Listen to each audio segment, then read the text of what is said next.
Con su permiso, presidente. Expandiendo sobre esto que comenta la secretaria de Educación Pública, también hay que considerar que si te drogas te dañas y dañas a las demás personas. Y las adicciones están íntimamente relacionadas con la violencia, con las violencias. Existen fenómenos de alimentación entre el uso de sustancias, el abuso de sustancias, la adicción a sustancias, a drogas y la generación de violencia. Una perpetúa a la otra, una expande a la otra y va deteriorando a la sociedad, va dañando a las personas, a las comunidades, a las familias, a la sociedad en su conjunto. Veamos algunos elementos que indican esto. La siguiente, por favor. En algunos estudios, en este caso es en Estados Unidos, donde existe un uso muy amplio de fentanilo, regresamos a esta sustancia que mencionamos al inicio de esta campaña, puede ser que hasta el 36% de personas que son atendidas por lesiones intencionales, ya sea autoinfligidas o infligidas hacia otra persona, tienen un antecedente de exposición a fentanilo ilegal.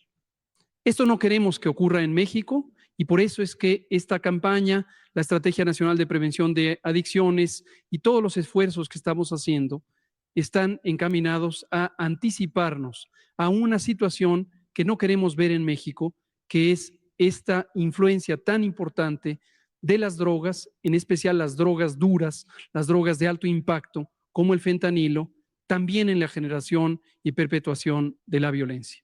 La siguiente, por favor. Algunas viñetas ilustrativas de estudios cualitativos, esto también, insisto, en Estados Unidos, relacionado con el fentanilo. Aquí hay unas citas de jóvenes, vean ustedes las edades. Cuando uno está en las calles, las cosas pasan. ¿Sabes lo que digo? Uno golpea a la gente me golpea, uno hace lo que tenga que hacer para drogarse.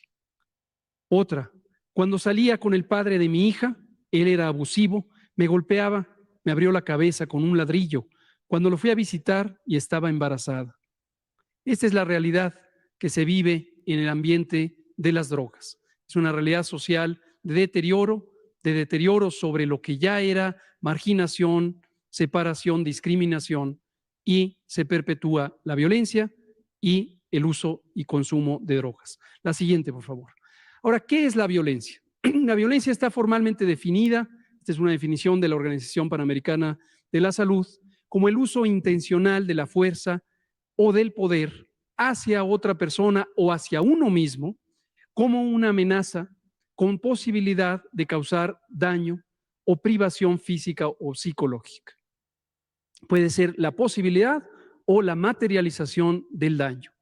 Y esto, desde luego, es un problema social, no es un asunto individual, es un problema social en la medida en que múltiples situaciones, insisto, de deprivación, de marginación, pueden estimular la violencia. Es un problema de salud pública porque ocurre en grandes magnitudes en las comunidades, en las familias, en la sociedad. Pero es desde luego prevenible, es tratable en la medida en que los distintos elementos que contribuyen a las violencias son atendidos. Y ya mencionaba la secretaria de Educación, la maestra Leticia Ramírez, este aspecto tan importante del cuidado emocional, del cuidado psicológico que debemos tener para todas las personas, pero en particular para la juventud, para evitar que se vayan generando los elementos de daño emocional que encuentran un escape hacia el consumo de drogas. La siguiente, por favor. Cuando hablamos de violencias hay que tener presente que son múltiples los tipos de violencias y cada uno de los tipos de violencia tiene situaciones que la generan y que la mantienen o que la estimulan. Tenemos algunos de los tipos de violencia comunes en las sociedades, la violencia infantil, que es una violencia perpetrada hacia las infancias, niñas, niños, adolescentes por parte de personas adultas, la violencia intrafamiliar, en donde los distintos mecanismos de relación en familias con distintos tipos de estructura, unos a otros, pueden ejercer violencia. La violencia filoparental, y de esta voy a hablar un poquito, tiene que ver con una violencia inversa, se podría decir en términos generacionales. Son los hijos, las hijas o sus equivalentes, las personas tuteladas, las que ejercen violencia hacia las personas adultas que son tutores de esos niños y niñas o adolescentes. Puede ser la mamá y el papá, tías, tíos, otras personas cuidadoras, abuelos, abuelas, etcétera. En el uso de drogas, en el abuso de drogas y en especial de las drogas de alto impacto, también se estimula de manera muy clara esta violencia reversa que tiene que ver con la ansiedad que causa la deprivación de las sustancias, de las drogas. Lo mencionaré ahora. Por supuesto, en la violencia de pareja también mencionaré algunos datos. Es importantísimo el papel que juegan las drogas. No es el único factor, pero es un factor muy importante. La violencia de género, en donde las personas tienen una mayor o menor o distintos tipos de violencia que tiene que ver con su condición de género. Es decir, un género ataca al otro y esto desde luego ha sido mucho más prevalente en adversidad para las mujeres. La violencia vicaria es importante y recientemente fue caracterizada jurídicamente en México, reconocida como un problema importante. La violencia en donde se usa a las personas menores de edad, niños, niñas, para ejercer violencia hacia otra persona adulta a través de la infancia. Desde luego, por su naturaleza puede ser violencia física, en donde hay un daño directo corporal, violencia psicológica, que muchas veces tarda en ser identificada porque no deja huellas inmediatas hasta que ha hecho estragos muy grandes, violencia sexual, que obviamente se relaciona con otros delitos de muy alto impacto, violencia económica, en donde se depriva a las personas de la manutención o de recursos económicos o materiales para causar un daño, una afección o una privación. Y desde luego la violencia social, en donde de manera más generalizada en las comunidades pueden existir riñas, pueden existir el famoso bullying y ese tipo de reacciones en donde colectivamente hay violencia hacia elementos seleccionados de la comunidad. La violencia puede ser autoinfligida y las drogas también estimulan esto. Lo mismo, no es la única causa, pero niñas, niños, jóvenes pueden lesionarse a sí mismos. Desde luego, la droga misma, el consumo de las sustancias, causa daño, pero además pueden, por ejemplo, cortar su cuerpo, pueden hacerse quemaduras con cigarrillos como una manifestación de violencia hacia la propia persona. Y se acompaña invariablemente de daños psicológicos previos que tienen que ver con violencia ejercida por otras personas desde afuera, mayormente las personas adultas. Violencia interpersonal, cuando hay una relación tóxica entre dos sujetos, no necesariamente una pareja, o la violencia colectiva que ya mencionábamos. La siguiente, por favor. Ahora vean el caso de la pareja. En algunos estudios se muestra que entre miembros de una pareja, sean hombres, sean mujeres, cualquier combinación, es hasta casi 3 veces más probable que exista violencia de cualquier tipo cuando al menos una de ellas consume drogas. O casi 7 veces más probable que se sufra violencia cuando ambas personas consumen drogas. Y lo que podemos ver es que hay un contexto previo de daño psicológico y social, de marginación y violencia, que el consumo de las sustancias aumenta, amplifica y aumenta el riesgo de violencia. Y a su vez, el riesgo de violencia ya materializada conduce nuevamente a perpetuar y amplificar el uso de sustancias adictivas. La siguiente, por favor.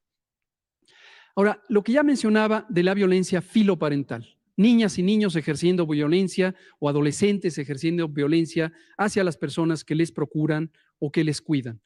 Esto lo que puede ocurrir es a partir del consumo de sustancias se detona actividades de violencia, robo para obtener dinero y adquirir la droga, amenazas y golpes por discordancia y también por ese fenómeno de ansiedad que ocurre no solamente durante el síndrome de abstinencia, durante la falta de drogas, sino en general por lo que significa la adicción como una compulsión por satisfacer la necesidad de consumir la droga.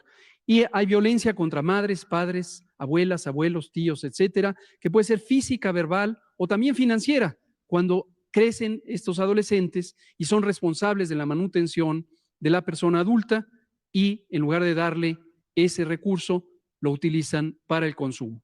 Alcohol, cocaína y otras drogas, incluyendo metanfetaminas y desde luego fentanilo, que hasta el momento en México no es prevalente, son de las drogas que se asocian mucho con este fenómeno.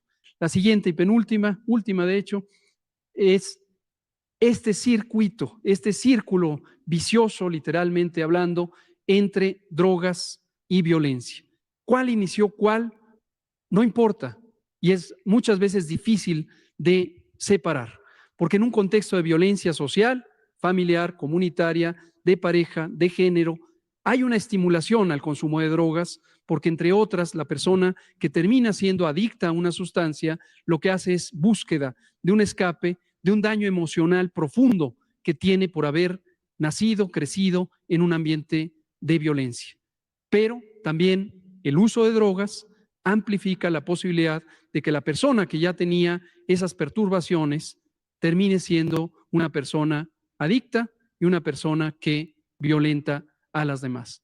Termino diciendo, nunca hay que pensar que en forma aislada la persona es responsable de esos actos, sea del consumo, abuso o adicción a sustancias, o sea de la violencia.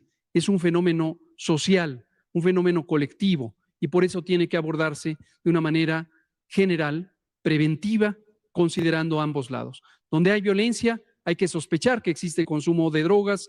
Donde hay consumo de drogas, hay que sospechar e investigar y atender la violencia. Esto es todo. Muchas gracias, presidente.